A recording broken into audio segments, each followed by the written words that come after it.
So we're at the rental house that I was living in, and we're in one of my boys' beds, just all kind of laying there.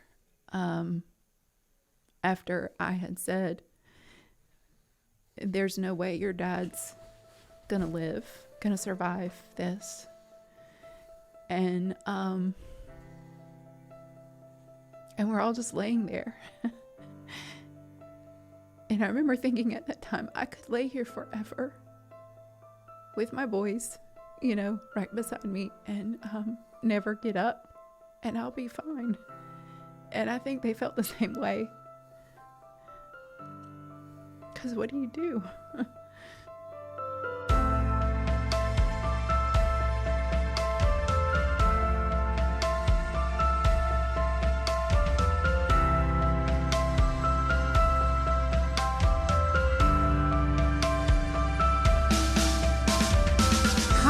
And welcome to Miracles from the Hill podcast, where we share raw stories that display the anatomy of God's grace here at Miracle Hill Ministries. If this is your first time joining us, please subscribe. And of course, you can like, comment, and leave a review. To connect with us, visit our website linked in the description box. And now, here is our host, Ryan Dirk. Greetings, listeners, and welcome to the Miracles from the Hill podcast. I'm Ryan. I'm your host. If this is your first time here, man, we are glad you're listening. I have the best job in the world. I get to talk about Jesus all day, every day, and in this podcast, we get to explore Jesus in other people's lives. So welcome. If you're returning, thanks for coming back. Hit all the buttons, like, subscribe, leave a comment, email us, tell us what you think, tell us what you want to hear. But we are super excited about today's episode. We got my friend Dawn Kelly here. Good morning, Dawn. Good morning. Okay, so Dawn is, she fills a new role at Miracle Hill. So her title is Ministry Enrichment Coordinator. This is a role that was born out of this desire to care and help for our staff better. Prior to coming here, Dawn's ministry was more focused on shepherding Christian leaders and leadership development. She came to us from this international organization that equipped pastors all over the world, where she also worked as a part-time missionary in parts of Africa. But she didn't start out thinking she would go into the mission field. Dawn, you're in the mission field right now. In the literal sense of it. No, this is Acts 1:8. We're Jerusalem. It right? is. This is the mission field. Yes. But she never imagined that she would be where she was. She's a South Carolina native, graduate from Charleston Southern with a degree in music ministry. She often plays music for us here at Miracle Hill. But her passion is now to equip and encourage Christian leaders in the trenches of ministry. But I don't think we're going to talk about any of that today. We might. Yeah. It might go over. That was a mouthful. Yeah, it was a lot. Yeah. But we're going to talk about Dawn's story. So God bless you for coming in and being willing to share.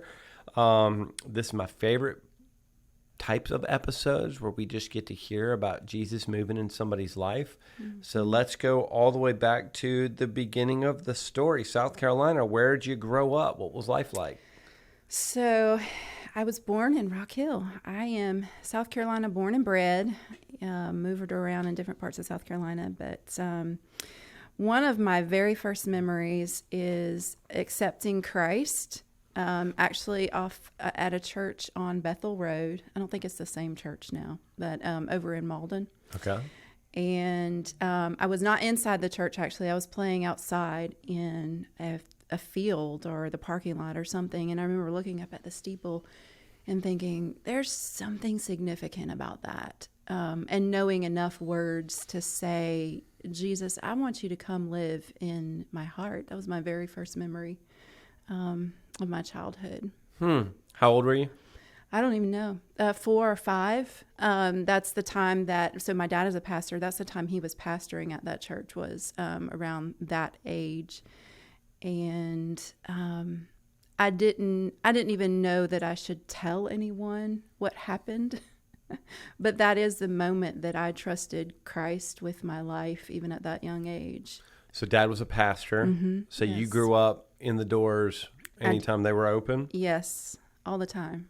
Yes, and even when they weren't opened. So my dad was kind of my babysitter and the pastor, and so he was probably working, like cutting the grass or something at that church, and he was like, go play.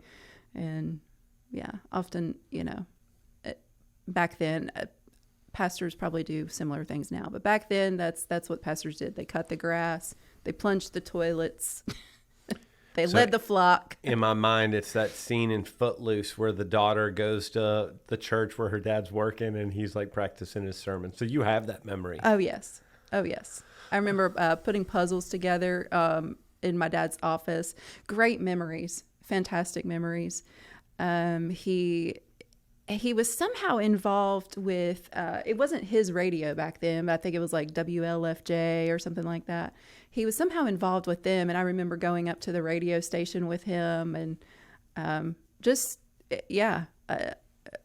literally training me for ministry that young, but he's just taking me around because I wasn't in school at the time. Yeah.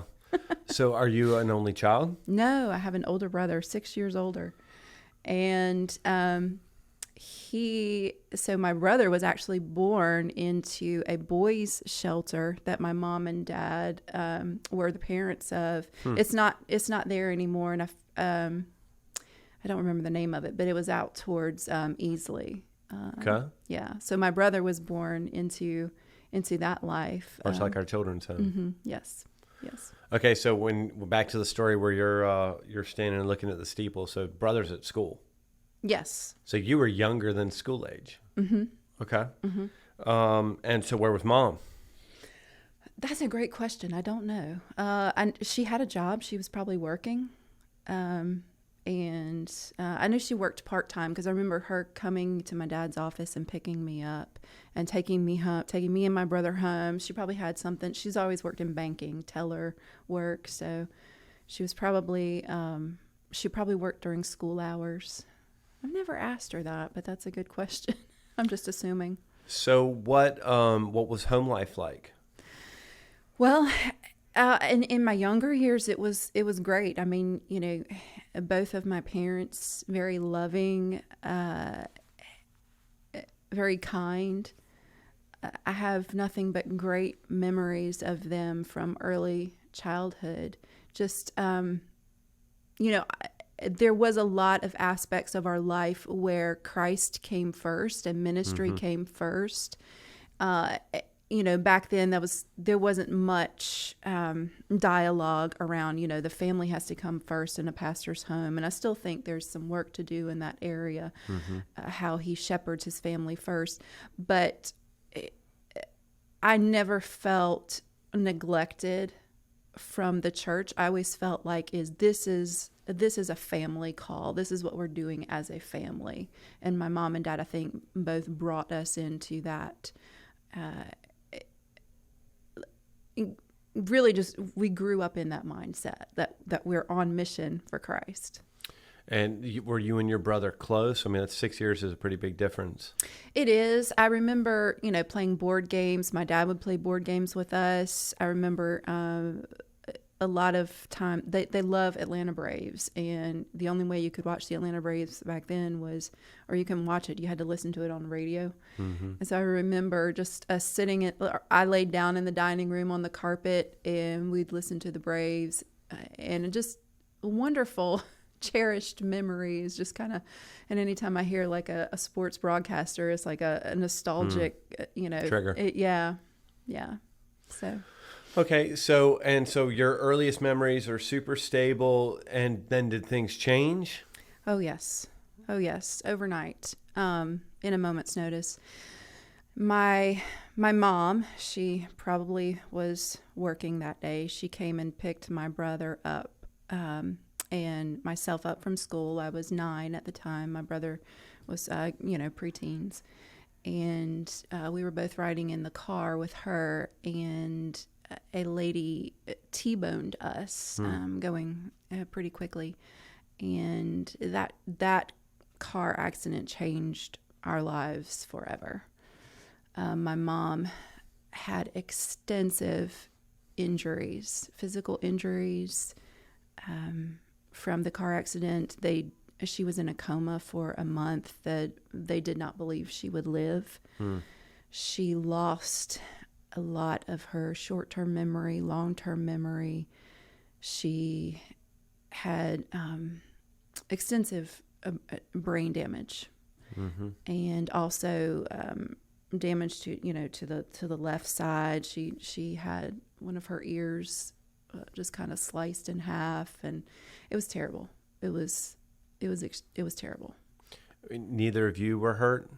No, I jammed my pinky. And my brother was fine. And yeah, I can't explain that. So how did Dad react to this? I mean, this is hugely traumatic. So back then, he was bivocational. So he had another job. He was trying to work and support the family with this looming medical bills over our heads. And we were all in just survival mode. My mom needed someone after she came home from the hospital, which was several months in the hospital. When she came home, she still needed around the clock care. And so her mom and dad took care of her. And then my memories of me being with my dad at the church now moved to me being at my grandparents' house after school. And I even switched schools. I started going to a school that was near their home, and I would ride the bus home to their house. And so my mom and I basically kind of moved into my grandparents' home. So when the accident happened, did you see a good example of the church being the body of Christ? I cannot remember. You were young, though. I was very young. I was 9, 10 years old. I cannot remember. I know that I had language for what we were going through, because I remember I was in third grade, and I remember my third grade teacher. So my grandmother had picked me up from school, and my third grade teacher asked, how's Debbie? How's she doing? And all that. And I remember saying to my third grade teacher something to the effect of, God will see us through this. So whatever my grandparents and my dad was saying at the time, or the church even. You were parroting it at least. Yeah. Yeah. But you don't remember 5 million potluck I do not, casseroles? I do not remember that. I mean, I'm sure there had to be, but I don't remember it. Okay. So your life shifts now. It's you and Dad and your brother and your grandparents and your mom who's still ill. Mm-hmm. And so this is both physical and some brain injury involved. Mm-hmm. And so the path forward is slow. Very slow. Very slow. She regained a lot of her physical capabilities. So she had to kind of relearn how to walk. Her mouth was actually wired shut for many months. So she basically had to relearn everything physically, from baby onward. And she did relearn all of that stuff. But there are still continuing, ill effects from the brain injury that never healed. So how do you feel like you were dealing with that trauma as a young person? I had no clue how to deal with it. And this was in the early 90s. I don't even know if trauma was not in our everyday vocabulary like it is now. Depression wasn't, mental illness wasn't.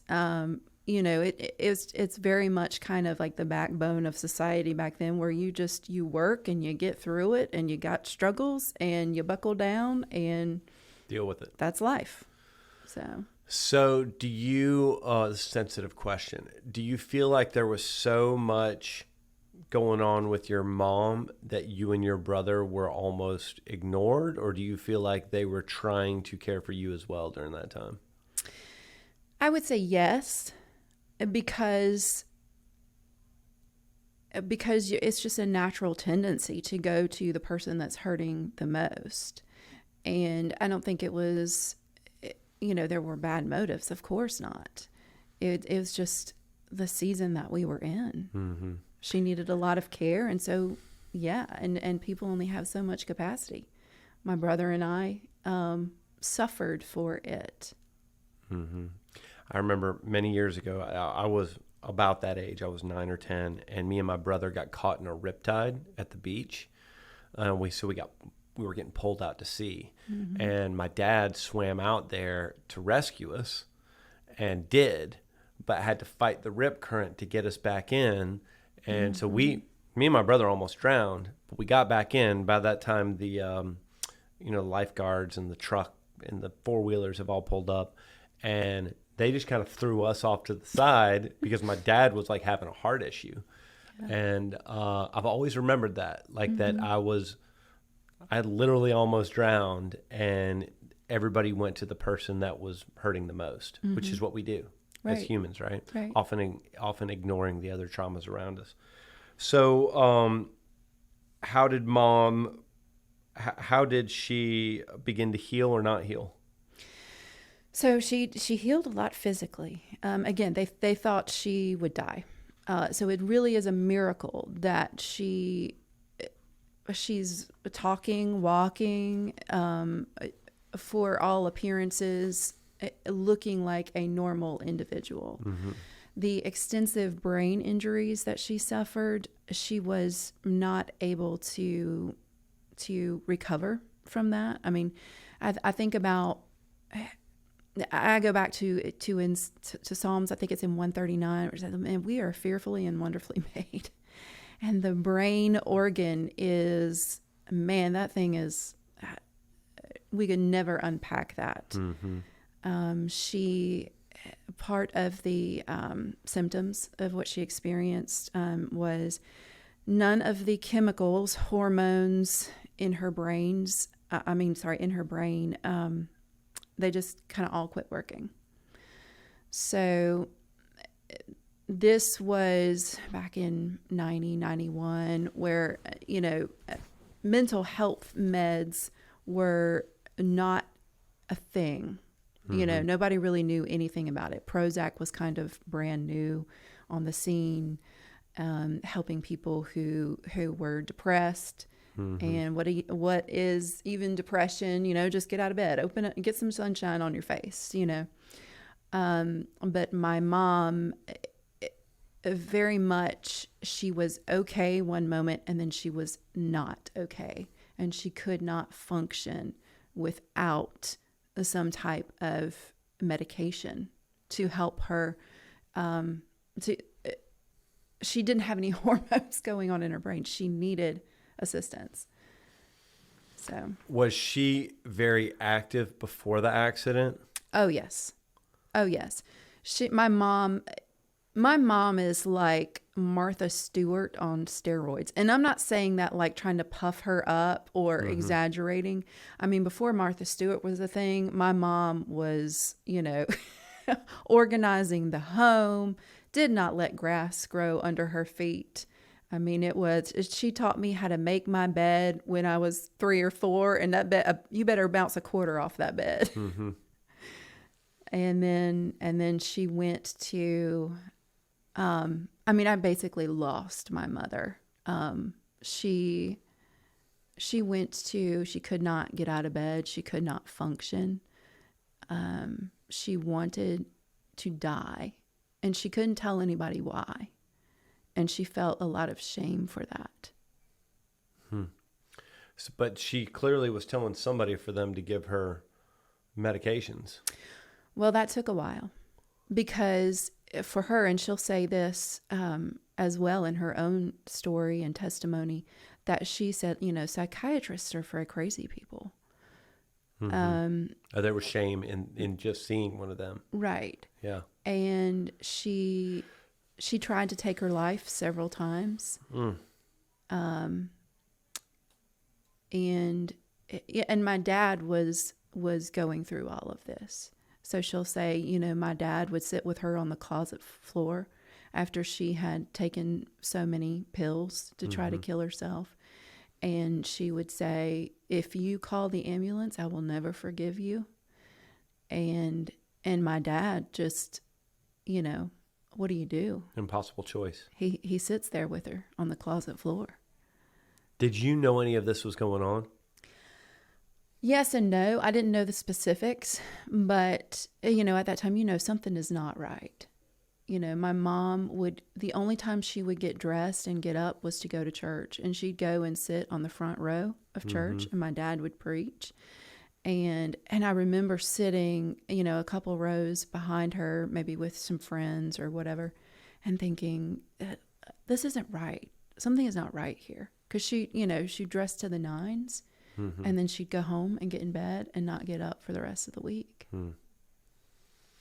So something had clearly shifted. You knew it, but you keep on going through life and keep on going through life. My grandparents coming in, you know, in those crisis moments, sitting with us, praying. I remember those moments, you know, when my mom was just really struggling. My papa and my Mimi, that's what I call them. They would come in and they would pray.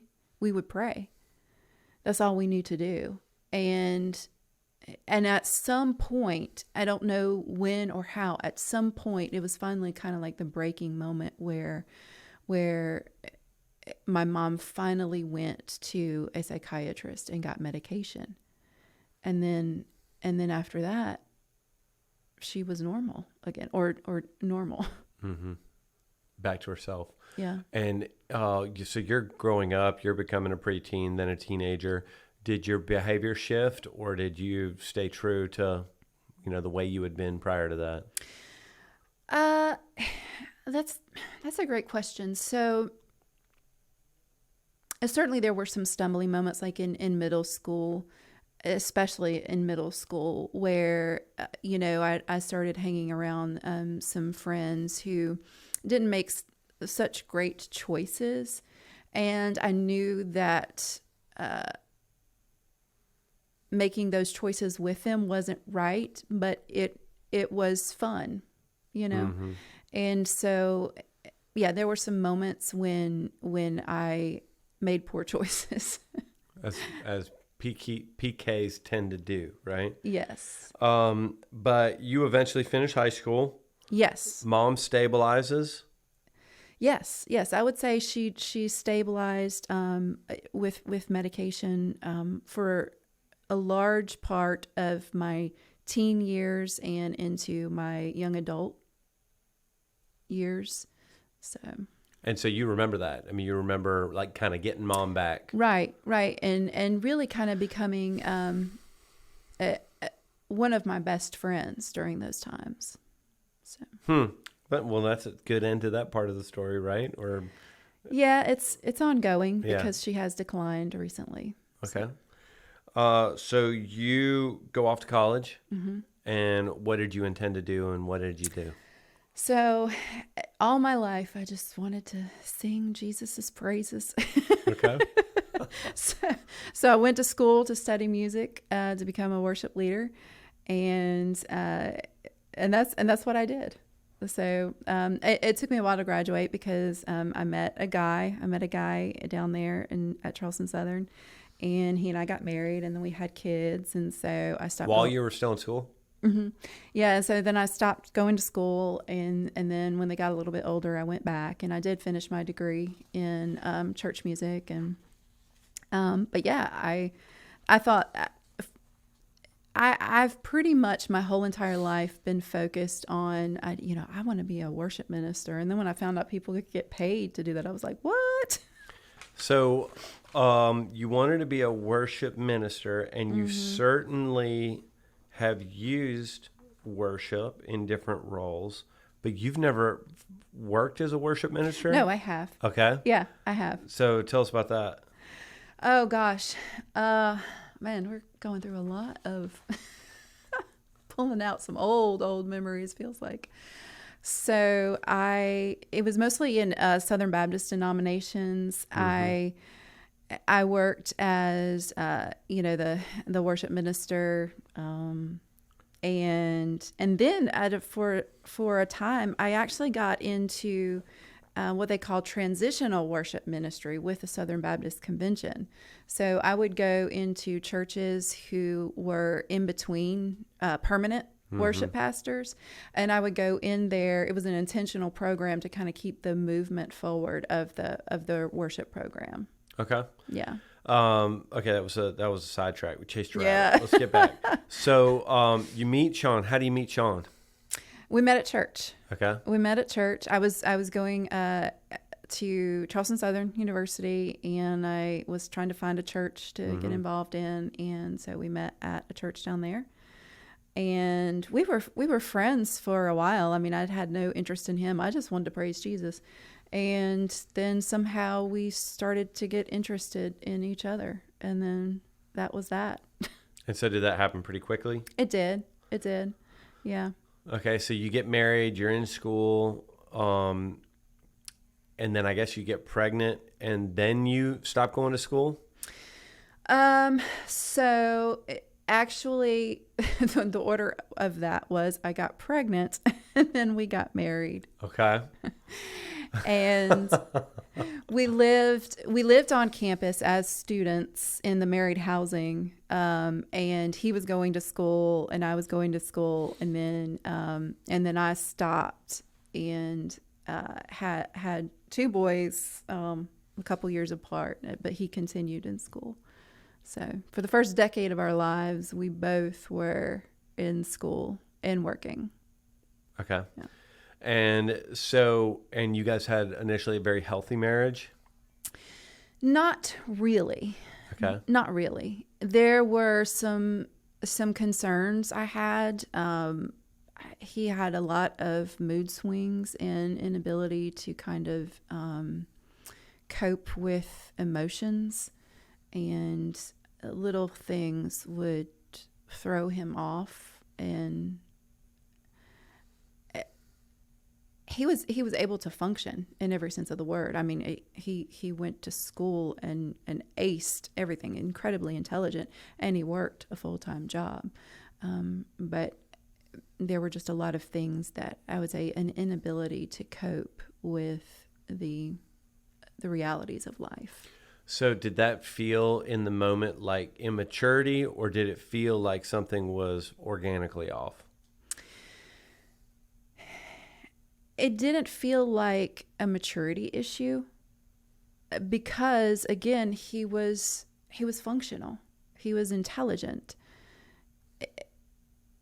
The only way I knew how to describe it back then was just that something ain't right. And I don't know what it is, but something ain't right. Did you articulate that to him?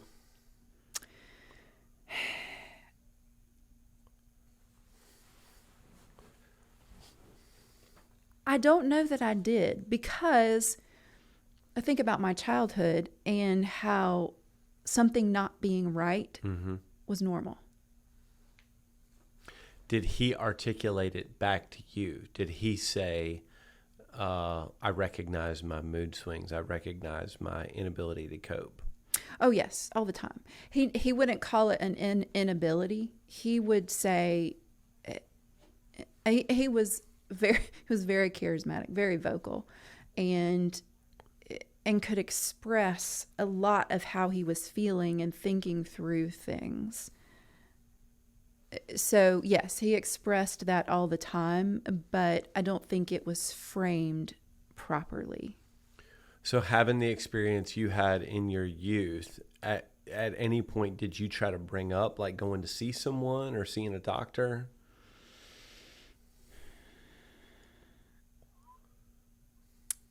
Yes, but it was several years later. It was I don't know, we probably had been married for maybe 10 years or so when it kind of like hit me. I think I think he should see someone. And he had told me before we were married that he was diagnosed with bipolar depression in his teens, but he dismissed it because he thought, he's like, well, everyone feels badly on some days and everyone feels good on some days. That's just kind of an emotional thing. You can't be led by your emotions. And so that was kind of a way that he had dismissed the diagnosis.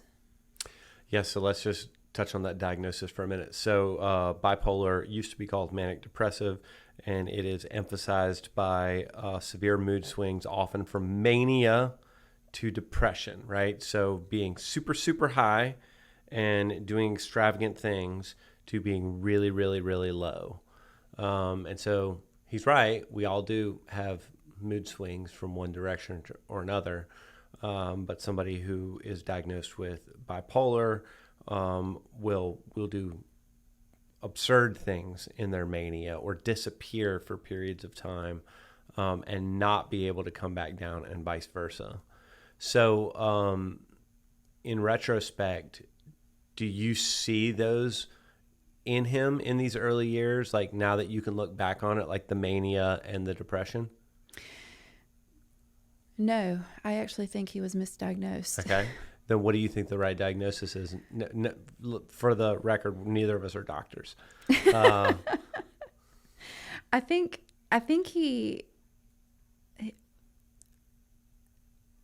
he had a lot of trauma in his early childhood, unresolved trauma.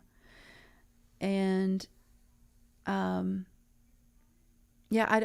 don't know. And it's so convoluted too, because I think that, maybe he might have had a personality disorder. And there's so many different ones. And again, I am not a doctor, but the symptoms that we think of bipolar depression, I would say he did not have bipolar depression. He probably had something else. Yeah. And science has been trying to figure this out for hundreds of years, right? Like what causes people to do different things. And there's a million different theories. And certainly trauma has an effect. So, I don't want to dishonor him, but he had traumas from his past that were unresolved. Yeah. And you knew that then? Did he try to work through those traumas? No. Okay. I think his working through was a lot in his head and then expressing what was in his head. But with a medical professional or with a trauma specialist or therapy or anything like that, no. Okay. So let's jump back into married life. So you got a couple of kids, which complicate things.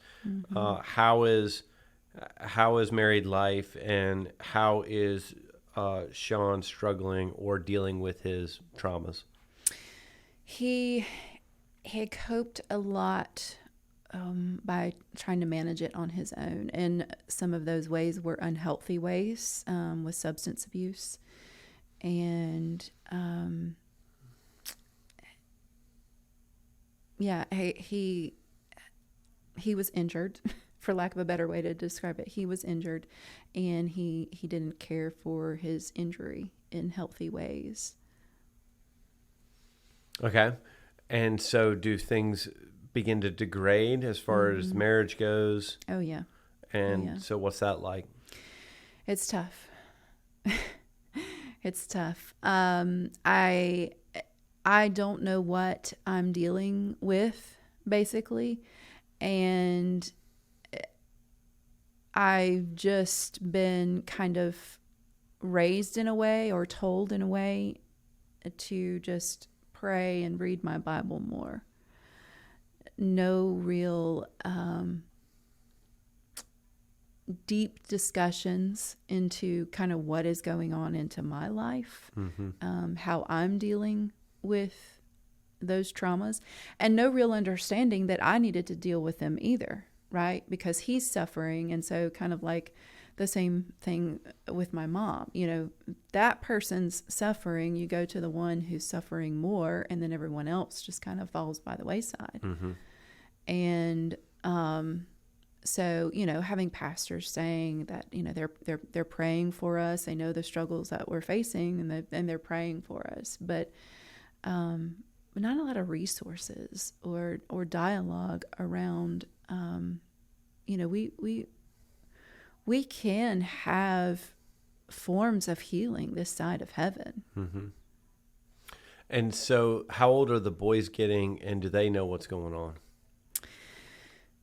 They know a lot more than I thought they did. Hmm.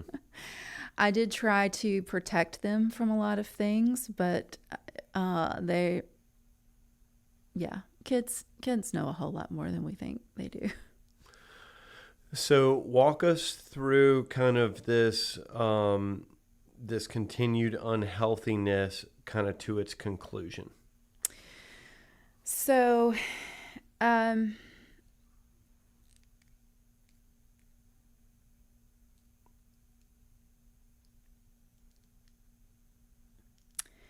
it's tough.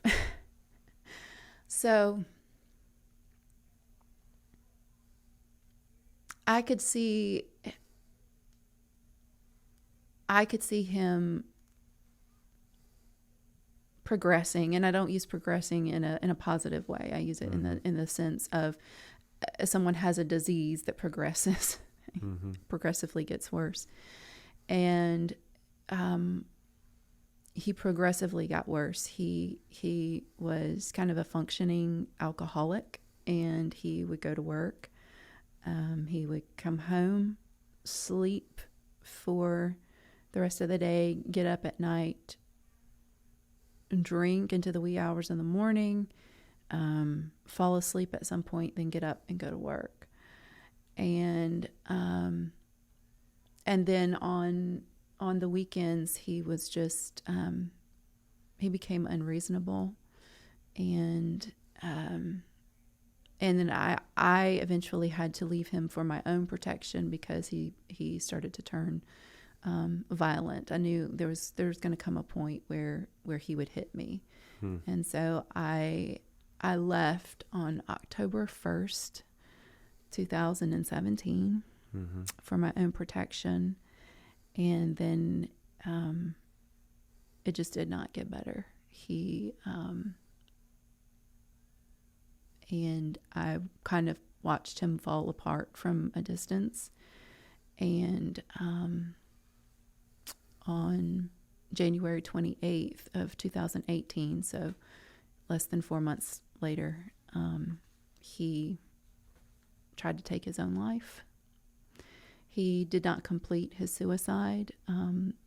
He entered into ICU with no capacity to live without life-sustaining measures. And for 5 days, I kind of had to, I wanted to be very respectful of his mom, because that's her son. She was not ready to let him go. And so for 5 days, I basically just prayed and hoped that the doctors would kind of help her through the conclusion that this is not the way that he wanted to live. And then, so on February 2nd, she finally kind of got there.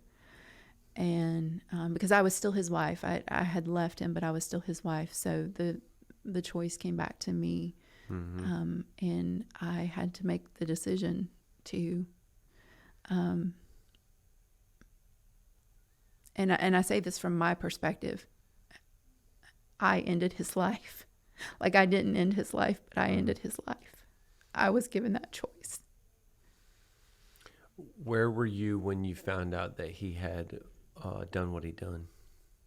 I was in the house that I was renting, and which was only like 4 miles away. And so we lived off Pelham Road. So I drove. I found out what he had done, and I was so mad.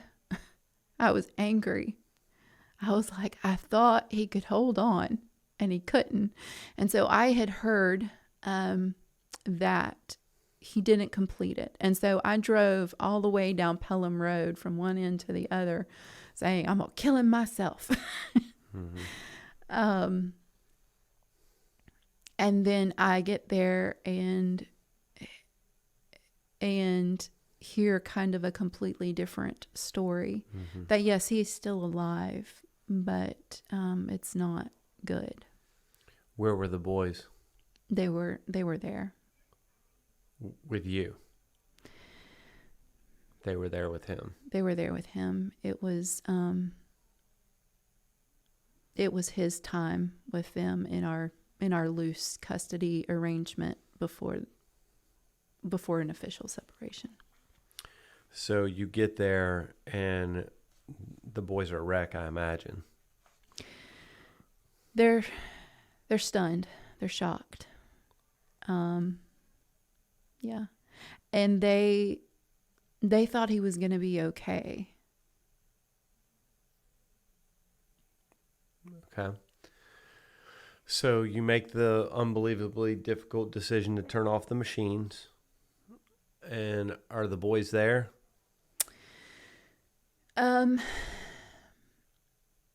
Yes and no.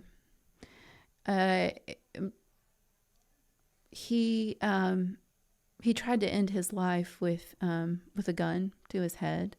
And so going into ICU and seeing him in that condition was re-traumatizing all over again.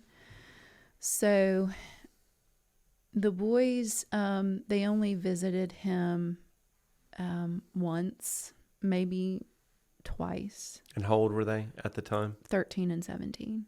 Okay. The rest of the time they were in the hospital in like the family waiting room because it was just too much to see. Okay. So he passes. And how do you move on with life? Where's the next breath of fresh air? It felt like we wouldn't.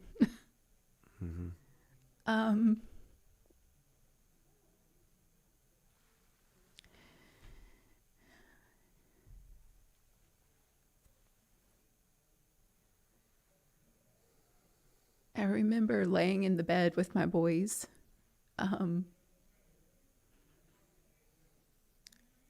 So we're at the rental house that I was living in, and we're in one of my boys' beds, just all kind of laying there. After I had said, there's no way your dad's gonna live, gonna survive this.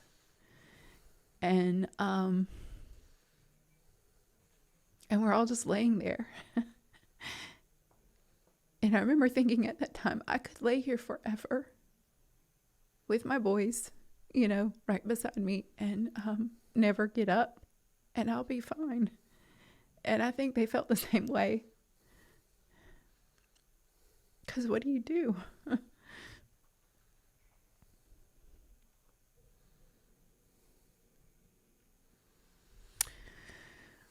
But eventually you do have to get up for anything, just to go use the bathroom. Because the world still turns. And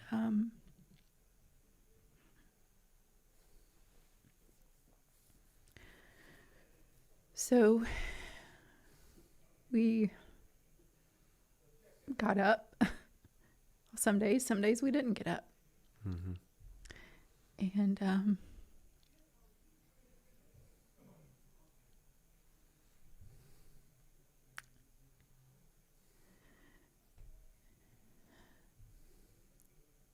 yeah. Dawn, where was Jesus?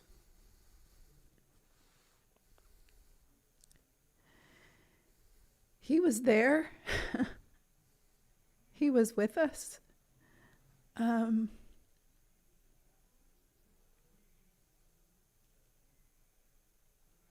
But there were many times that I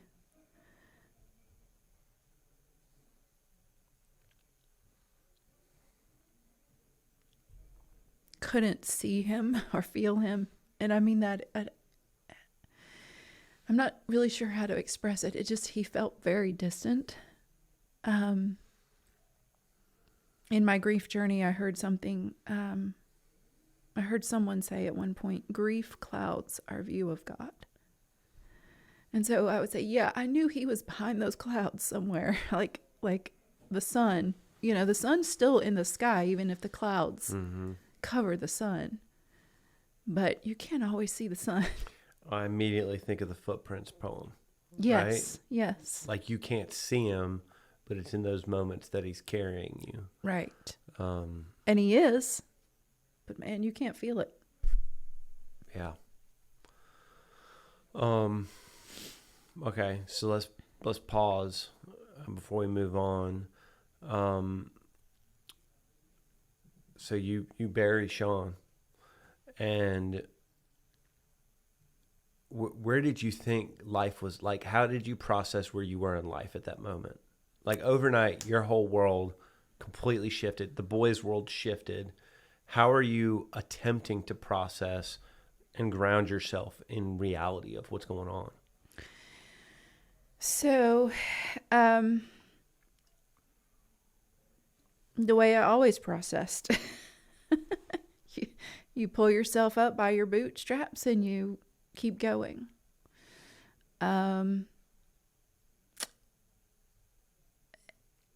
People at church would say, you know, you have to take care of yourself before you can take care of the boys. And that was such a foreign concept to me. I was like, what do you mean? You know, like that doesn't even make any sense. I'm their mom. And there were ways I tried to take care of myself, but man, we were just in survival mode. I mean, what does self-care look like when you're basically going through an emotional tsunami? Mm-hmm. So if you go back to your youth when your mom was ill and you and your brother are ignored because of mom's illness, now you fast forward in life and, you know, dad's decisions have created this tsunami for the kids. How does your experience as a girl inform your experience as a mom? And what do you do different as a result? I try to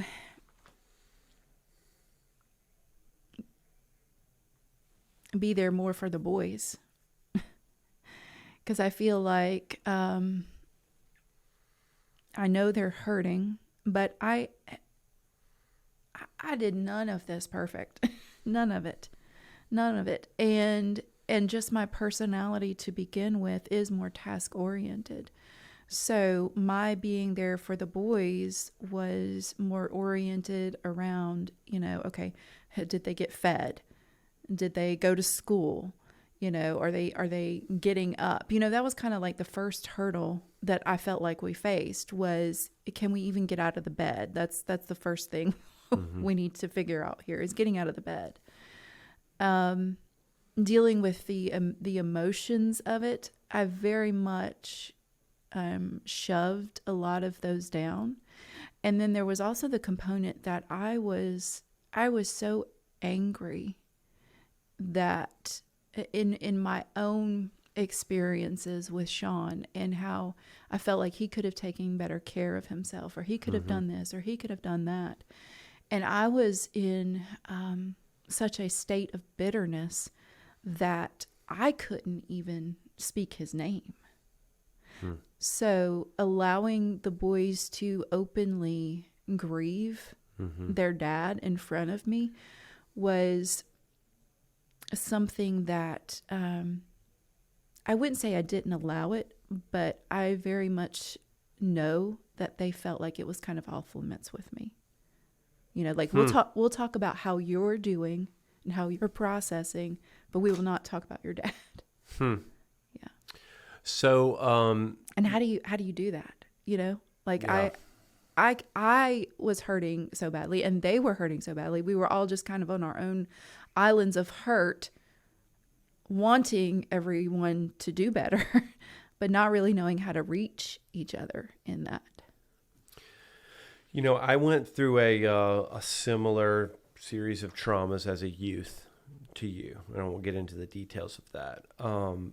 But much like your story, you didn't talk about it, right? Now I'm a little bit older than you, so this is the 80s culture. We just didn't talk about it. You picked yourself up by your bootstraps and you moved on. And you're trying to do something different with your boys by giving them room to grieve, but you've also got your own maybe consciously or subconsciously imposed boundaries that you're not willing to go down, that you probably never articulated to them, but they knew by mom's behavior. So you escaped your youth and your traumas, and you were still a believer, right? Which is not unusual, but it could have gone a bunch of different directions, right? You could have used the trauma as your mom to walk yourself away from the cross.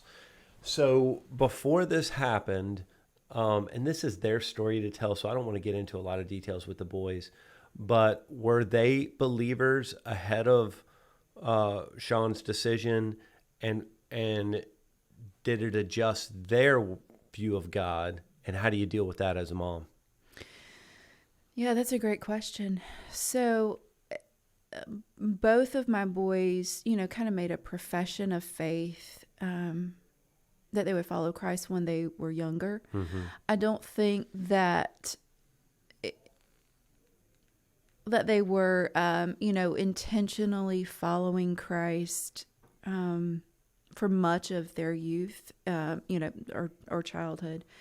But I think now, after their dad's passed, they're both being more intentional about following Christ.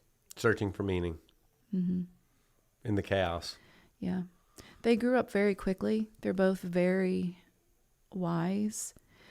And I'm thankful every day and blessed that they're choosing Christ. And I can't explain that. It's not anything that I did, for sure. I think they both just realized they had a choice, and they decided to follow Christ. So let's get off of the boys and go back on you, and we're going to talk about how you've found ways to deal and process with grief, trauma, emotional instability. So I wanted to play a video that Katie won't let me play, so everybody can go watch. It's the Grief funny. Giraffe. It's funny. It's a robot chicken cartoon. Anyways, so science would say that people deal with grief with 5 main emotions, or 5 main stages: denial, anger, bargaining, depression, acceptance. And let me be clear that when we're talking about grief, it's not just somebody died. Mm-hmm. Certainly that is something that we can grieve, but we can grieve a relationship. We can grieve a piece of our identity. I mean, there's all these different areas of life that we can grieve. We can grieve the loss of a trauma. As crazy as that sounds, we can grieve no longer being an addict, as crazy as that sounds. So we process things all different kinds of ways. Mm-hmm. So as you've been talking, I heard you say anger, right? I heard you talk about that even on the trip to go see him after his attempt. I hear some of the depression, the laying in, and I'm using that term loosely, the laying in bed with your boys, wanting to be frozen in that moment because it's easy, right? Like that's kind of escapism. right? Like in that moment, you're escaping the reality of the situation. And so the easiest thing is to just lay there and pretend like all these other pressures aren't there.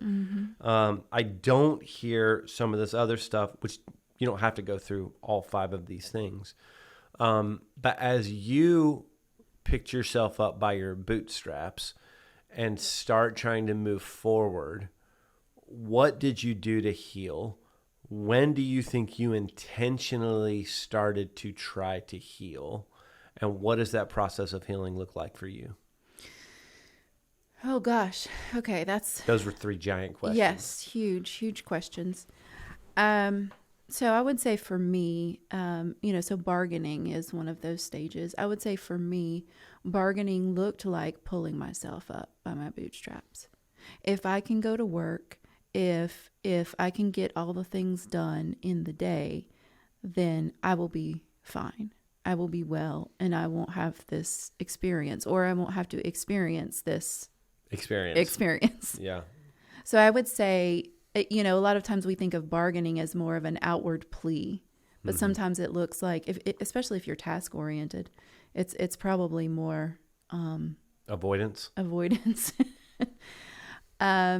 But then you also have personalities, and the stages of grief, they're fluid. They're not linear, and not linear. Yeah, but for me, my personality, anger is an easy emotion for me to go to. It's often my first emotion. And so my grief work was to actually not go to anger first, but to kind of work through what's underneath all the anger. Anger's an emotion, but there's so many other emotions that it was covering up for me. But when do you conclude that you've got to get underneath it? Like, that's a conscious decision that I'm not just going to sit in it. I need to explore what's underneath it. So it wasn't something that I did alone. I had really great people saying, prompting me, speaking truth to me, not in an unkind way. They knew me. I mean, this was cultivated over several years of knowing me, and so then they had the clout to speak into my life and to say, what do you? But you're not just angry, are you? Is that the only thing that you are? Is angry? And if it's not the only thing, why are you focused on being angry? So, Jesus knows us, right? He knows us better than we know us. But you've hit on a really important point that we didn't plan in my notes here in front of me. So you already had healthy relationships in your life. Yeah. You were surrounded with people that when things got tough, there was somebody there that knew Dawn better than maybe Dawn knew Dawn when she was clouded with all those emotions. Well, it was a process. Yeah. I knew from my experience in marriage with Sean that I had regrets. I wished that I had reached out more and made people understand how to lead us better.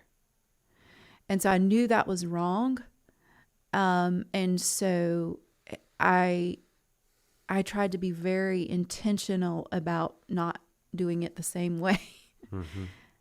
And man, just hunting people down basically, and being like, I need somebody to speak into my life because I know I'm not well.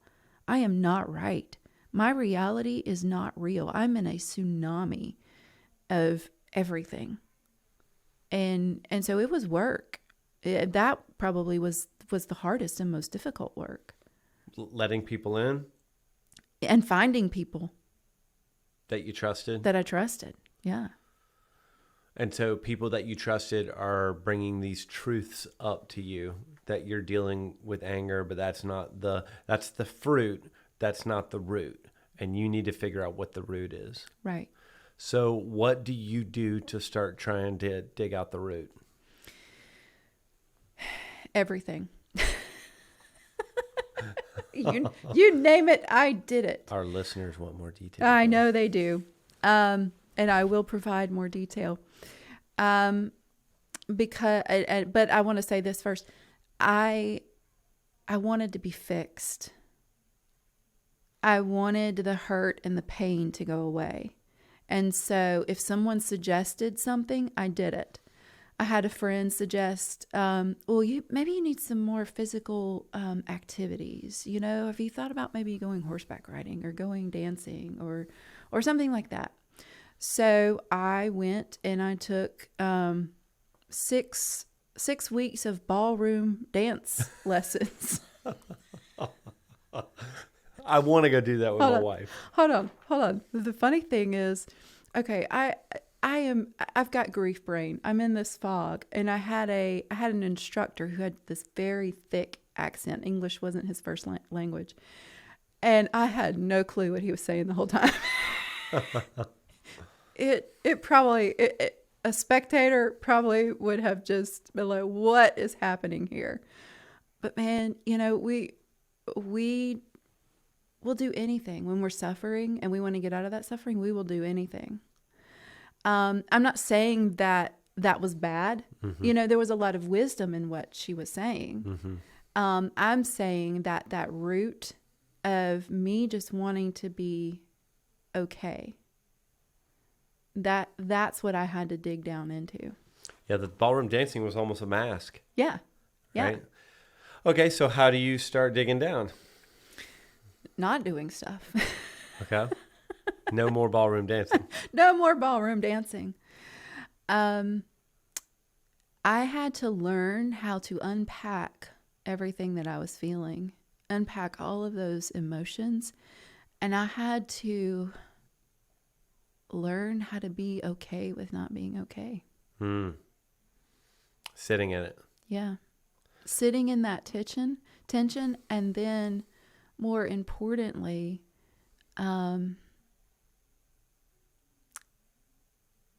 feeling and knowing that Christ is enough. So do you get at this with a counselor, with a mentor, all the above? I did with all of the above, a therapist, because it was a very traumatic experience. Mm-hmm. And I was very much operating off of still kind of that fight or flight mentality, that physiological reaction. Again, I go back to, we are fearfully and wonderfully made, and we just have no clue a lot of times how wonderfully made. So I did some EMDR. I don't know if you've heard. It's a type of therapy where you recall and you don't do this with someone who's not licensed, but you recall the memories, and they actually it takes it out of a place of trauma where reason and logic have a difficulty. There's difficulty in accessing those memories and kind of reasoning them out in your mind. So it takes it from that emotional place in your mind, and it stores them in a place where reason and logic can get to. And then you can say, you can kind of come out of that and say, okay, because there was very much a lot of things that I was processing that were untrue in my emotions. Mm-hmm. And I put it into a more logical place in my mind. And then I say, okay, well, I can feel badly about this, but that doesn't change the reality, or it's and it's difficult to explain unless you've felt that tsunami of all of these feelings, all of these truths. And I would often say to my mentor, and she's not a mental health specialist or a psychiatrist or anything, and I just would say, man, I don't know where truth is. I am just surrounded by all this chaos. And if truth came up and slapped me in the face, I wouldn't know it. And I was like, I know it's out there somewhere, but I cannot grab it. I cannot grab it. I cannot access it. And she would just sit and listen and having none of the experiences that I've had. So I'm gonna speed round here. Yeah, we've No, we're fine on time. We'll go as long as we need to go. So there's some common terminology that we use in Christ followers circles. So I'm gonna use two phrases that we throw out, and I want you to respond to them, whether or not you think they applied, if you did these things, or if you think it's hogwash. And there's no wrong answers here, okay? So the two things that we say in Christ follower circles is we say, whatever your problem is, give it to Jesus. Or we say, whatever your problem is, bring it and leave it at the foot of the cross. Respond to those ideas.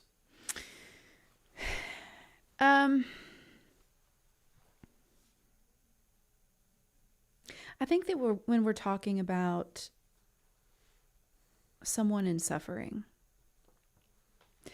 I think that, we the Bible actually gives us a great template for how we should not respond. So we think about Job, who was suffering, who had, so-called friends try to speak into his life, but they didn't really understand the entire perspective. They spoke from a place of arrogance.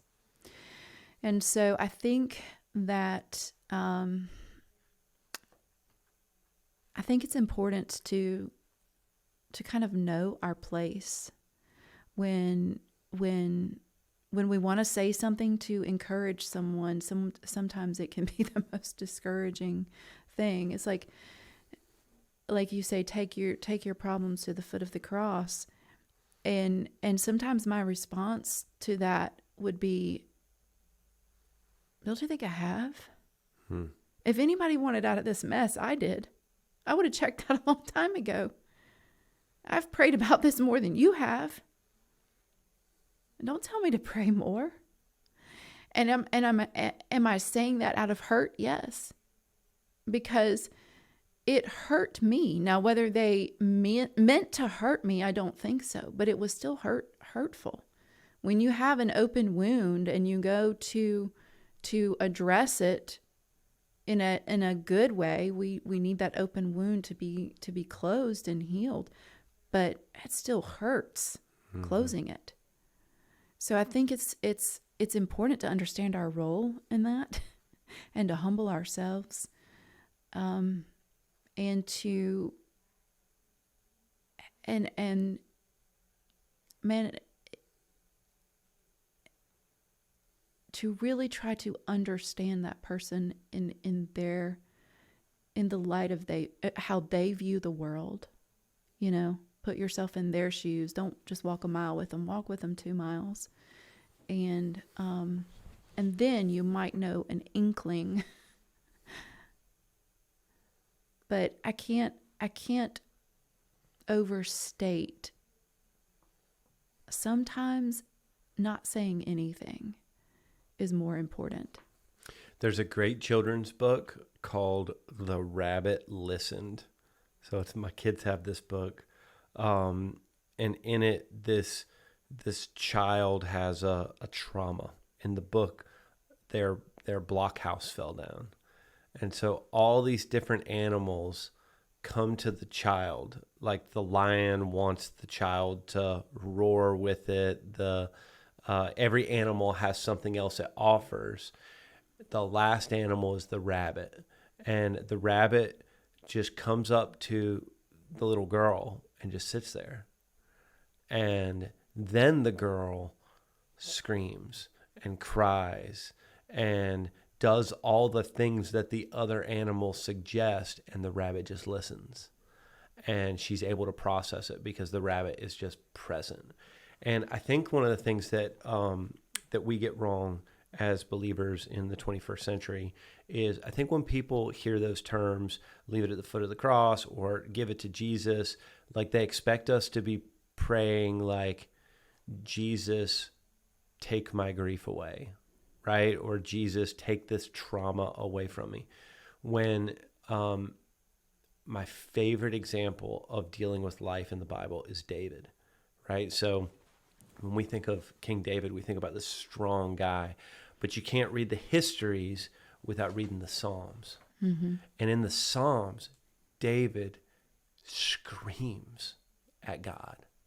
Yeah. Cries out to him about his brokenness. And God's not scared of our anger, and God's not scared of our doubt or our false beliefs or anything. He just wants to, at some level, be the rabbit, right? But then also be the healer, right? Yeah. Which he is. And so I think I get what people are trying to say when they say leave it at the foot of the cross, but I think that what God wants us to do is just engage to him raw. It's not like he doesn't know it. Right. Right. It's not like he wasn't there. Right. He was there, and he loves us and is not scared of our brokenness. Yeah. Nor does he want us to be scared of being broken. Oh, right. I think one of the greatest gifts that I was given during my grief journey was a safe space to say whatever I was feeling and thinking. Mm-hmm.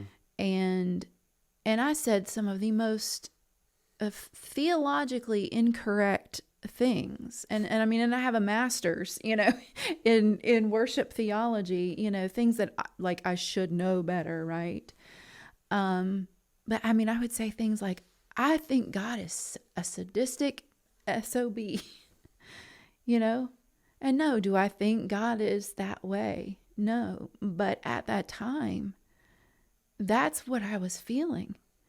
And he's okay with that. He can take it. He can take it. That's why he went to the cross. He doesn't deny it. He opens himself up, that bloody mess, and does say, come to me. But he says, come to me. You can't push somebody there. All who are weary and heavy laden. Yeah, come to me and I will give you rest. Mm-hmm. And yeah, all of those are true, right? They're in the Bible. They're all true. But I think of it a lot of times like grief is like falling down a flight of stairs. and in the middle of it, at some point you have this thought like, man, I hope I hit the bottom sometime soon. And then someone coming in with a trite saying or saying something that is just kind of tacky. Mm-hmm. It's like you're yelling at that person falling down the stairs saying, watch out for them stairs. Mm-hmm. That's like, yeah, thanks. Not helpful. Yeah, not helpful. You wait on them to land and you say, are you okay? Can I call a doctor? Okay. 5 quick questions. What does moving forward, not moving on mean? That's a great question. So in all of my grabbing at things, trying to make myself feel better, I came across a resource, grief.com, which is a great resource.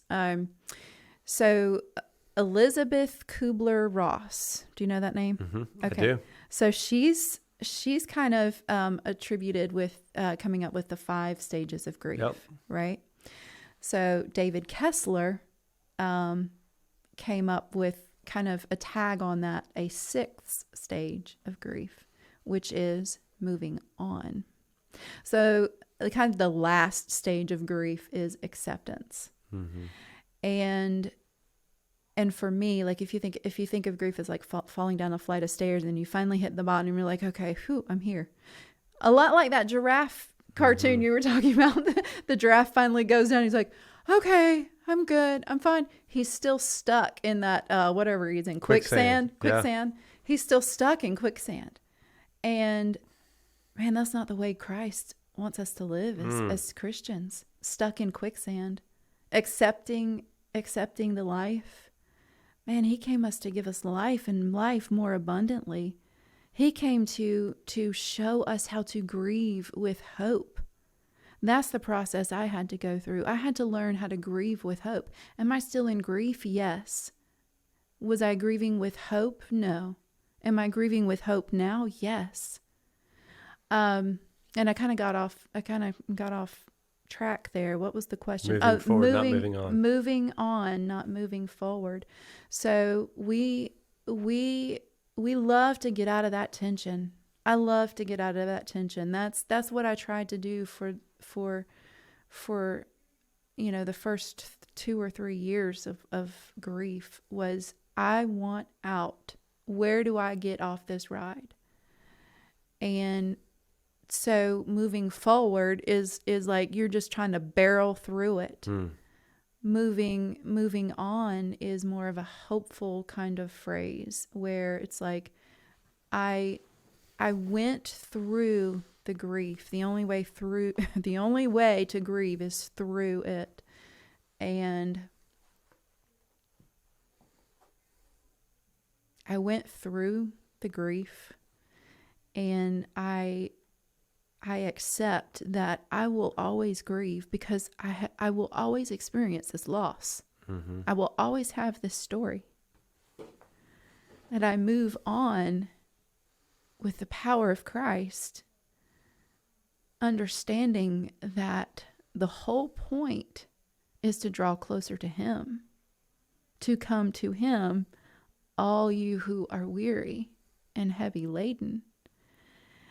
And we can come to Him in many different ways.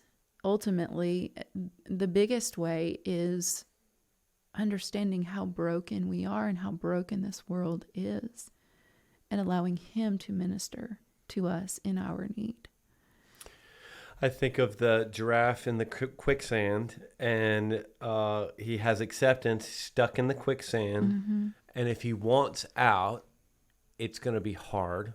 He can't really get himself out, can he? Can't get out without help. Yeah. And even when he gets out, it'll be exhausting. But how much stronger will he be on the other side of it?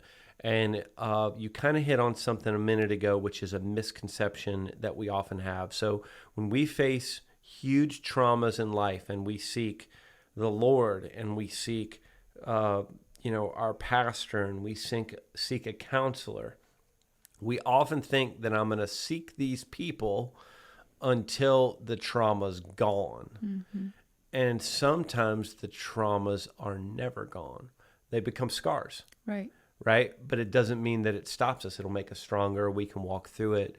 But our friends in our recovery programs, they get stuck on this idea that if they go to this program for X number of days or X number of months, that they'll be done with it on the other side. And it's just not true. Mm-hmm. Right? Like it's a lifelong thing.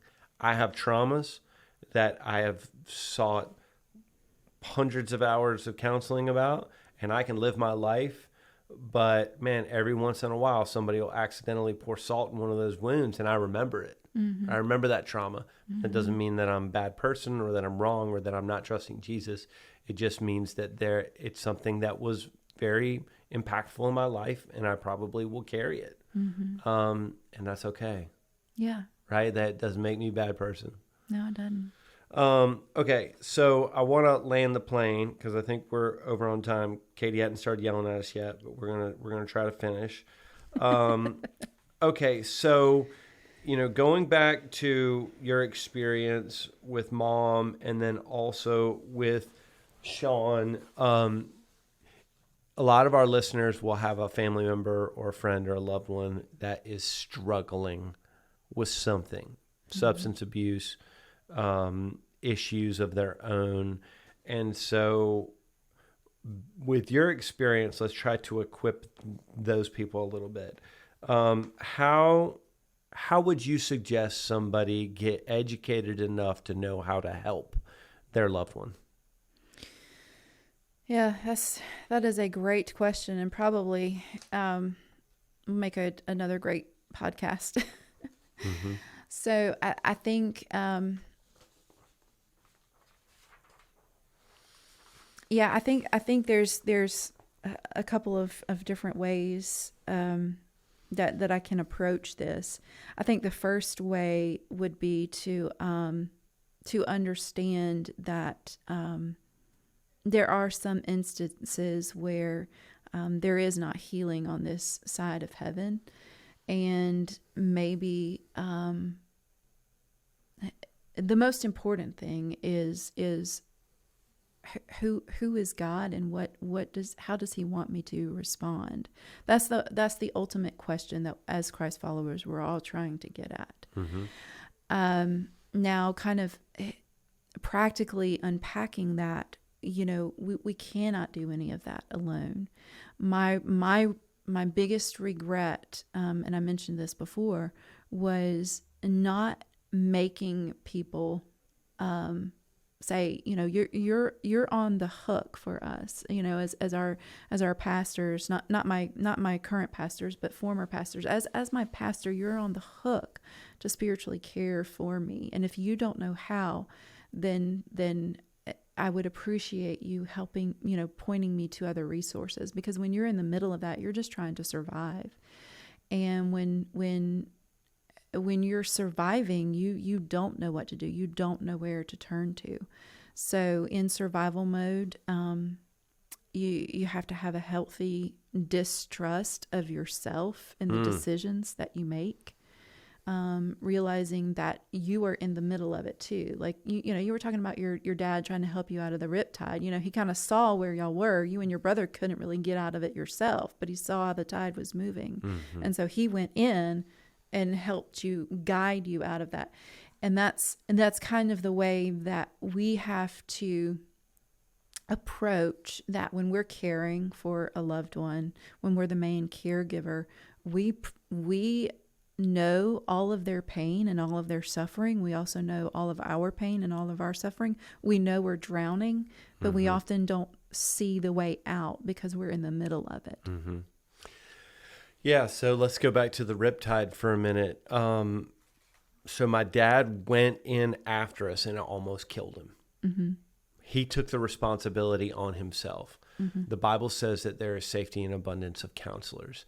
And so maybe taking what you just said, the healthiest thing that we can do, if I need to help Dawn and I'm close to Dawn, the healthiest thing that I can do is surround myself with community and counsel that can think past my bad thinking because I'm emotionally invested, right? So we get accountability for ourselves that will then help us to act diligently, prayerfully, and to the best of our ability inside God's will. Yeah. And it takes a village. Mm-hmm. So the good thing and the bad thing I did was I sought out a lot of different resources. Of course, the root of that was me wanting to be fixed, but it was also a good thing too, because I sought out, I knew I needed help, and I sought out a lot of different resources. And it was a combination of all of that. It was authentic biblical community. It was a therapist. It was,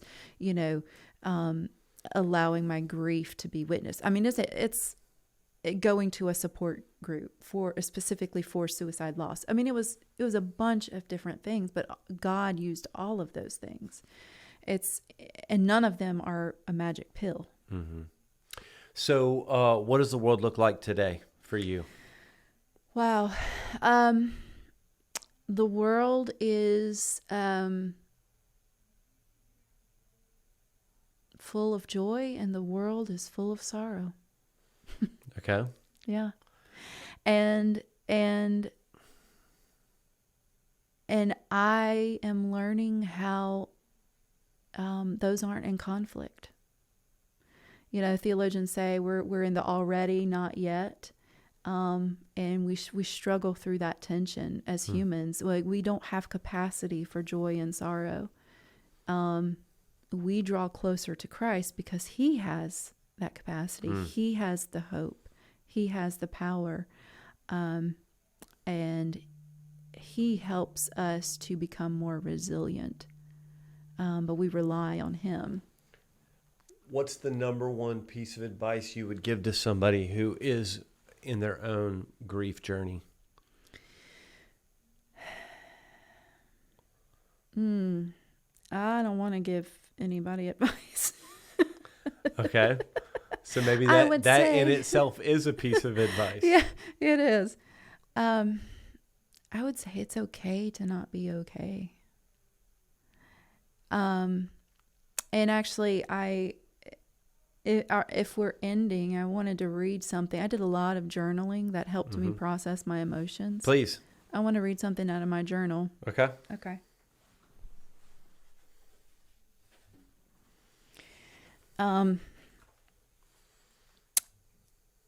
This is just kind of a snippet of what I was trying to learn during this time. It is dated November 11th, 2020. Today, I embraced the sadness. It is okay to be sad. I feared it for so long. For whatever reason, I thought I shouldn't be sad. I was too busy or too strong or too tired. But I'm okay with the sadness today. It comes from a good place where I wished things had been different. Now that I've exhausted all my anger, there is enough room to be sad and be okay. One day, hopefully, the sadness over this specific situation will ease, and sure, there will be more days of sadness. But I will remember that I have gotten through them before.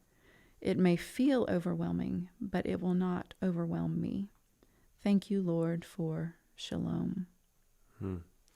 Will you honor us and close praying for people who may be in their own dark night of the soul right now? Sure. Yeah, I'd be honored. Lord God, man, we humbly come before you. In this world, we have got a lot of troubles, Lord God. You never shied away from any of them. You led us through them. You showed us how we could overcome them in you, but the goal wasn't to overcome them. The goal was to get ourselves to you. Man, thank you for messily showing me the way. And I hope that what I've shared today will help give someone else a glimmer of hope. You are the sun behind the clouds. I hope that they see a silver lining today, that the sun is still shining. The clouds cover it, but you are still there. You are actually carrying us. Help us to be okay with not being okay, because you are okay. You are the hope. You are enough. And just be with us, God. Give us your peace and help us to know without a doubt that you have overcome all of this brokenness. That's why you came. Thank you for your Son. Thank you for your Spirit, Father God. Amen. Amen. Thanks, Dawn. Bye, everybody.